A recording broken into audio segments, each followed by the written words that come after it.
Just wanted to say thank you once again. Obviously, I sat up here last week and talked about making this environment, this opportunity, and then capitalize on it. And made a special appeal to our fans to make it a home field advantage. And I know there's been times where that's been shown up over the last 4 years, different times. I distinctly remember, ironically, the UTSA game when Josh McCray scored going into that end zone and saw the student section erupt, and that was UTSA on a losing cost, right? So I had a feeling to have a ranked opponent like Michigan, defending national champ, to come in, and if we're able to do good things, we might hear that crowd pretty good. And thought we heard it for 4 quarters. And plus, turned around and there was a bunch of people around us out on the field. So just a really good feeling. I want to say thank you to you guys as well, not just the media that's here, but media that covers us, right? Obviously we had to play the game and put it in a position to be successful, but the coverage around it, even CBS, I shot Ness a note, and I thought everything they did to make that game very special, very unique, was pretty awesome. To have them do our game this week has been pretty cool to communicate back with them that they're going to have us going forward. I thought for all the people that have been coming to Illinois games for a long time, that day had built up for a long time. Lauren, to see your article, just to see the bits and pieces of history that have unfolded, and then now to be a part of that. The only regret I had the whole time is because of those jerseys, those uniforms, and those helmets, I never really went through our players what the process needed to be afterwards, so they all tried to grab them and snake them, right? And created some tense moments for our equipment staff, and truth be told, Jake Roster and our equipment staff and a lot of people in athletics really made those moments really special because of the work they did to create those uniforms, give Nike a lot of feedback, Nike itself to give us the opportunity. So again, just a million thanks to a lot of different people to make that crowd what it was. Not only a crowd that was here, but a crowd watching it.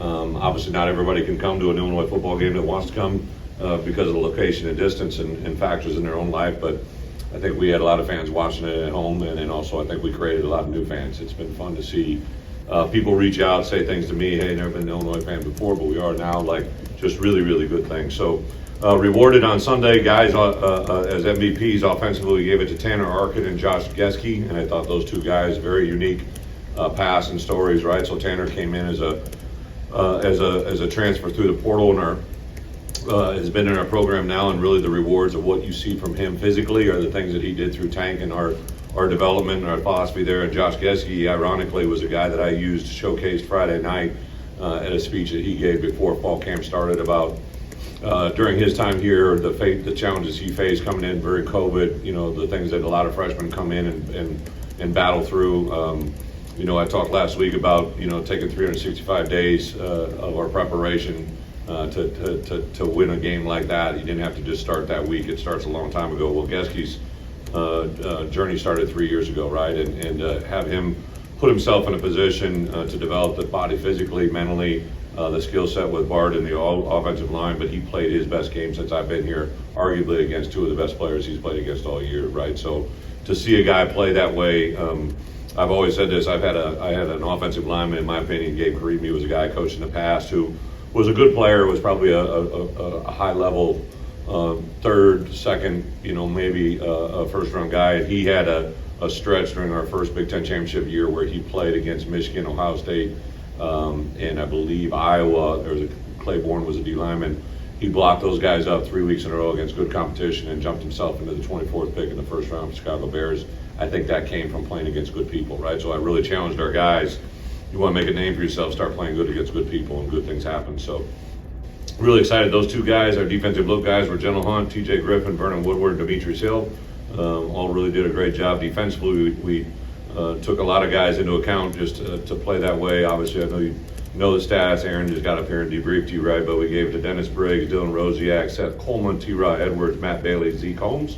And last but not least, Gabe Ackus, who also within the last 10 minutes, it's been announced has become the Big Ten Defensive Player of the Week, right? So just to have the culmination of him in that game was really cool. Our offensive look guys, Aaron Ball, P.D. Olay, Hugh Bengers, and Mario Sanders. Those guys always do a great job, but really did a good job last week. And then our special teams MVP, Zeke Holmes and T.J. McMillan, and our special teams look guy, DJ Demetrius Johns, just really had a good week overall as well as in our game plan. So with that, we'll turn the page. in the game ahead of us. Obviously, a chance to play the number one team in the country is always special. New Oregon going into this season was going to have a very good football team. However, it played out when we made this trip. We knew that it was going to be on the back end of a 4-week window here, where we have 2 home games back to back with Purdue and Michigan. To go on the road, our biggest trek of the year. Obviously, we went to Penn State. Still have to go to Rutgers on the back end, but just logistically, miles-wise, this will be the longest trek we have. Because it's going west, we're leaving on a Thursday, so it brings a lot of unique preparation into our week. Shortens our work week as coaches, not really as players. They're just going to leave a day early.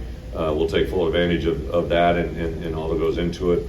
A lot of education with our players. They've done things very, very well about living their routine, so now we just got to adjust our routine a little bit, but still live the routine the way it needs to. Have a super amount of respect. A young coach in his career, Dan Lanning, as soon as I met him several years back, but down to be around him since coming into conference and what you've seen him accomplish in his career already. Just a very bright, intelligent football coach who's very gifted, and then the background that he shares being with Kirby and Nick, you can see the accomplishments he has already done and what's ahead of him. A very accomplished football team, good players all over the place. Offensively, a quarterback, in my opinion, that is playing as good as anybody in the country. A guy that really gets rid of the ball. He's been a couple different spots, but he's learned along the way, and has made Oregon his home, and seen different stories about what he watched and growing up and what he was. This dream to play at Oregon is really special to him. So when you got a quarterback in that environment with a team around him, is always a challenge. Defensively, they're very good, very well coached.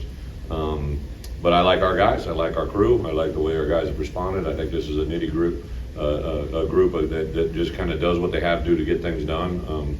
Unfortunately, I've been staying pretty healthy. Really don't expect to have anybody from this past game that won't be at this week's game. Everybody's cleared and ready to roll, so going to be very smart in our preparation. Super excited. I didn't even realize this. Read Bret's notes that this is my 200th game as a head coach, so once again proved to myself I'm getting old. But I see all these other coaches get accomplishments and things, and I see that, it just kind of blows my mind. Just super enjoyable ride that we're on right now, and super excited about this weekend's opportunity and making the most of it. So with that, open up for questions. Coach, success and winning kind of usually breeds a positive buzz within any organization or team. Are you feeling that from inside the program with the guys and with the staff? Oh, well, sure. I mean, everybody, I think, loves winning more than losing, right? But the repercussions or the rewards of that, right, are just national exposure. I don't know if you've gotten your Bret's bonus stats he always gives, right? Like, I don't know the last time we played 2 back-to-back CBS games. I'm sure it's been a little bit. So that's a positive for those that follow recruiting. I'm expecting to get some good news soon, I would imagine. So I think there's going to be some byproducts of that for us in the recruiting world. We're really starting to, Pat and I have really talked about what I'm doing during our second bye week, and we've kind of adjusted and tweaked how we're going to go about that to get some specific targets and be around some people that we want them to feel our presence, right? So that's a big one. And then just overall, like I made an appeal last week to make that place feel special. The more we can fill that to a sellout crowd, that makes life in Department of Intercollegiate Athletics here at the University of Illinois. It makes it better for our university.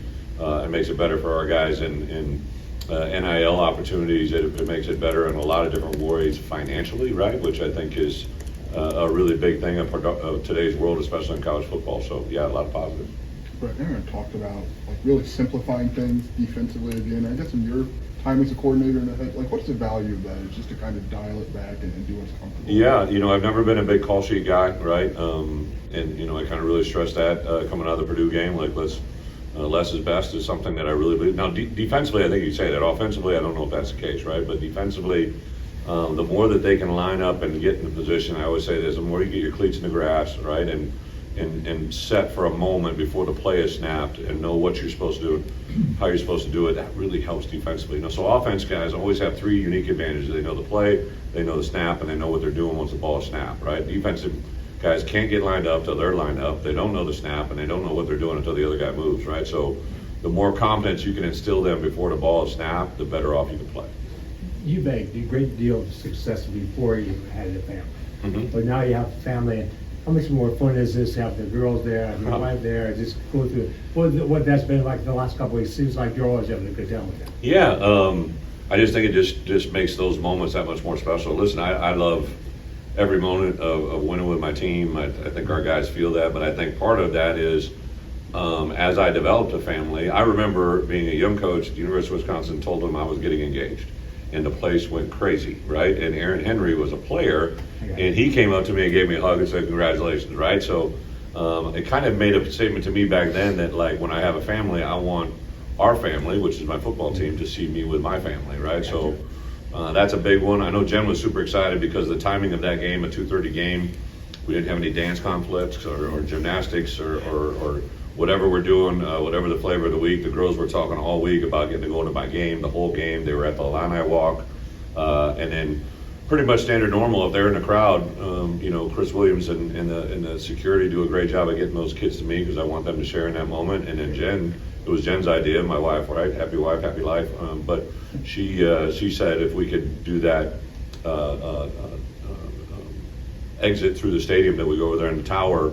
To have the girls in my arms or to have the girls with us was pretty awesome. And Brexit was high-fiving fans like she was, a seasoned NFL vet.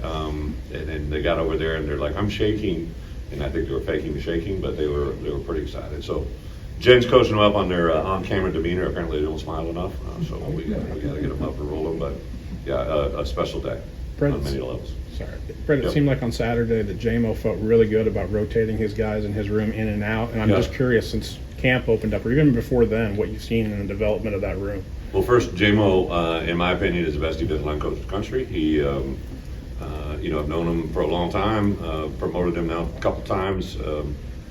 His maturity, his growth as a coach just continues to just pour over into our players. I think our guys know sometimes if you don't phrase it the right way, guys are mad when they're getting subbed out. You just see our guys just kind of move in and out.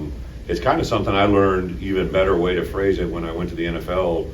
If you got a guy that's over that 290, 300 pound range, a lot of guys don't play more than 40 reps. Like, you try to keep that window, that sweet spot of big guys at a place where they can play effective football and play well. So, you look at T.Rod Edwards, who's literally matured through our process and understand how we're doing things, and he is playing at such a high level right now that I think he'd be the first to tell you he plays a lot of the snaps, but we also roll him quite a bit, and he's rewarded because of that. So, yeah, I think Dennis Briggs played his best game.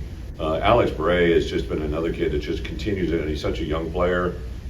His ability to play with extension and run and do some things, I'm excited about that room. Have you been reaching out to high school recruits since that Michigan win, and how's it gone so far? Yeah, we literally started that night. There was a lot of recruits. We actually had more offers on our campus than any other point in my career since being here in Illinois. So there was a lot of guys on campus. It was kind of funny to walk through that crowd, and all of a sudden you'd see somebody familiar face, and I'd grab them.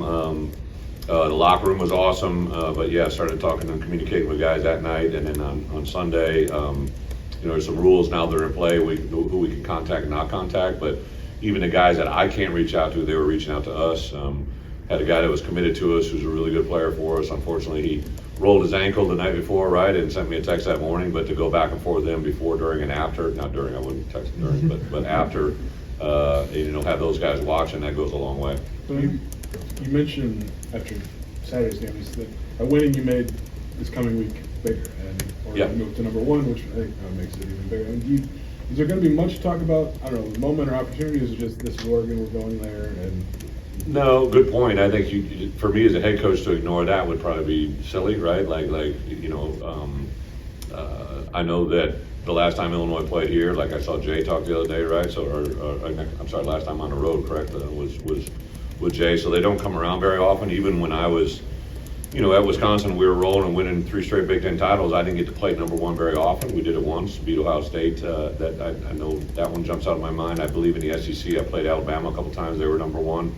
Mississippi State, I believe, was number one. We had them down to we led the whole game and unfortunately couldn't close. That was when Dak was there. So to get those moments are great, but a lot of times it's kind of like it doesn't take 100 years like last week's Fiesta, but if Texas had beat Georgia, my guess is Texas probably would have stayed at number one. So when I saw that unfolding, I was at dinner at the Champaign Country Club with my family and a group of friends, and we were kind of watching that unfold, and I'm like, well, looks like we're going to play number one, right? Because that had to happen. So I think it's an awesome thing. So we got to know that that's the number one team in the country. There's a reason they're number one. They're a very good football team. They execute very, very well. But how we play is going to be in our hands, and how we plan is in our preparation. So I think that part doesn't change very much. When you talked a couple of times, like when guys regurgitate what you say, Yeah. you kind of know you've got something. Like, how did you cultivate? It seems like they do that. Yeah. Like, how do you feel like you cultivated that? You know, I don't think there's a lot of mixed messaging. Now, I would also tell you, right, like I don't let a lot of people talk to our team, right? Like I've been here 4 years, and you know, we've had guest speakers, we have guest captains. Josh was off the charts on Friday. That message was unbelievable. I know our players regurgitated him. So I think I kind of learned there too, right? If you have repeated messages, they'll go. And Josh gave a great message, but I know it maybe sounds like I have a lot of messages, but I really don't compared to other places. Sometimes people, you know, put out a new bumper sticker every week, right? Like I kind of stay with the same thing. And at different times I emphasize different things. And that's probably what I hear more than anything. Like last week, there was definitely 2 or 3 messages that I literally read, you know, several times the same messaging, right? So, but then it permeates into the crowd, right? Into the fan base. And I can't tell you how many people, I have some of our biggest donors were on the field or were at the game, and you know, they would like text me something along the lines of tough, smart, dependable, or, you know, everyday mentality, like whatever it was, you know. And I think that's when you can kind of, you know, gain in, like if it's not, I tried to build a foundation on principles, right? And you know, you can't build the top, you know, top floor or the upper level until you build the foundation. So we've, you know, spent a lot of time building the foundation. Now we're going to start layering it up, and I think that's when it really starts to take effect. Great, you talk about capitalizing and recruiting on this. I mean, obviously the sell gets better and you can sell these certain things, but is there anything specific you can change when you do well in recruiting or to capitalize on it? Well, to be honest, right, NIL is a donor-driven business, right? Like, and you got to have the, you know, that bank account has to match what you can give out, right? And I haven't held back, right? 2 years ago, or last year, we were in what I've been told, the lowest NIL budget in the entire conference, and in my opinion, we underperformed in a season that was frustrating, right? This year, we're I think somewhere in the, you know, right about the 12th, 13th spot, right? So we're not quite midway. We're about a third of the way up. So we're in the top part of the bottom third. So I'm not saying that's where we want to live, but if we could start getting ourselves in a position just to be in the top half, right, and be in that moment, I'm excited about what I can do, and that's why I keep telling Josh and administration, like, if you just give us the opportunity, right, like, I think some really good things can happen. I think what's great is when we got here, I partnered with Brad right away. Like, he was a guy that we knew commonly, and I know where they stand in the NIL world in basketball, and they've been rewarded very well because of it. If we can get in that moment, I think that football can sustain that. Fortunately or unfortunately, however you want to look at it, recruiting sometimes now isn't really recruiting. It's budgeting, right? And I think we can do that very effectively. But we just got to make sure we have the right type of budget. Also, part of the transfer, One more after this. to the Matt, transfer portal, you have former transfers playing huge roles this Yeah. year, really key roles for the team. Is that part of it too, looking at the portal after the season? Well, I think one of the greatest assets I had no idea I was living when I was dealing was to go to New England and go to New York and be in the NFL for 3 years and realize the effect that free agency can have on your roster in a short amount of time. And I distinctly remember I was a defensive line coach in the New England Patriots, and there was an article written before the year started that we were the lowest paid defensive line in the NFL, 32 of 32. And at the end of the year, we were the number one performing defensive line in the NFL, number one at 32, right? And those guys, after we got done that year, Danny Shelton, Lawrence Guy, Dietrich Wise, those guys all then signed the largest contracts in their NFL careers after that year, right? And that showed to me what a great moment with, in my opinion, a good opportunity can be rewarding for a student, right? Or in that case, player. And we kind of do some of that stuff here, right? I would just tell you that, you know, overall, our guys are taken care of, but probably not. I know there are probably a half a dozen guys on our roster, you know, four guys on offense, and I know for sure 2 guys, maybe 3 guys on defense that were offered probably double the amount of money, if not triple the amount of money that was afforded here, and they turn it down because they know what they're being developed to be. I would say NIL money is great. The I stands for instant. and NFL money, the F stands forever. And we've been putting out NFL players around here and also in my career as good as anybody in the country. And I think that attracts a lot of good players. Brett, does Coach Matt. your remember the past, prepare for the future mentality kind of compare to the amount of guys on your roster that were here in 2022, saw the start, and then saw how that year finished as well? There is that, but I would tell you that's a one that, so we have 4 team goals, right? And the first one is remember the past and prepare for the future. That was voted in by our players at the beginning of the year. Now, we had a list of 28 items. Sure. And then I kind of shimmy it down to about 10 to 12. And then I talked to the leadership council, and I came up with combining those 12 things into 4 ideas. And then I sent it to them, Sure. and they just kind of like, Coach, love it, da-da-da-da-da. And we kind of build it off of there, right? So that one was player created. Now, it's a messaging that I think we say and talk a lot about, but I'll point to it a lot. I'll circle it and talk about, I usually start my meeting with the tough, smart, dependable block I, and then over on the side are our 4 season goals, and I'll usually hit something like when we were playing Purdue, right? There's a goal that was very specific about getting the cannon, so I just kept circling the cannon every day, right? And last week was a lot about, hey, we've been in this moment, right? We had a chance at Penn State, and we didn't take advantage of it, so I talked about, hey, remember the past and plan for the future. So the best part about Penn State was, right, that it happened.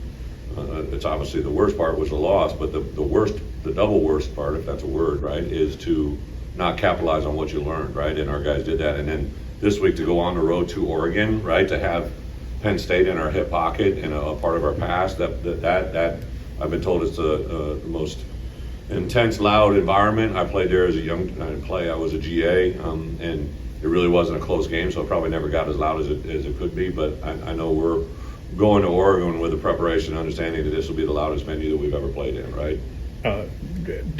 But to have that many guys on your roster know how 2022 started and finished, Oh. does that have any benefit at all? Yeah, but I mean, No is a yeah, good Luke answer. wasn't here. Sorry. Luke wasn't here. Yeah. Melvin Priestley wasn't here. J.C. Davis wasn't here. Tanner Harkin wasn't here. On defense, Dennis Briggs wasn't here. I think Alec Bryant was here. Yeah, there's some defensive guys, Miles and those guys, but I do think we have a locker room that really communicates. Okay. And I think guys share stories, right? So I see T-Raw Edwards and Dennis Briggs together every day, right? I'm pretty sure T-Raw shared with them that story, right? I think there's guys in our locker room that communicate and talk on a regular basis way more than I see them talk, right? So I think our guys share those stories and those moments, and that's probably what makes it happen.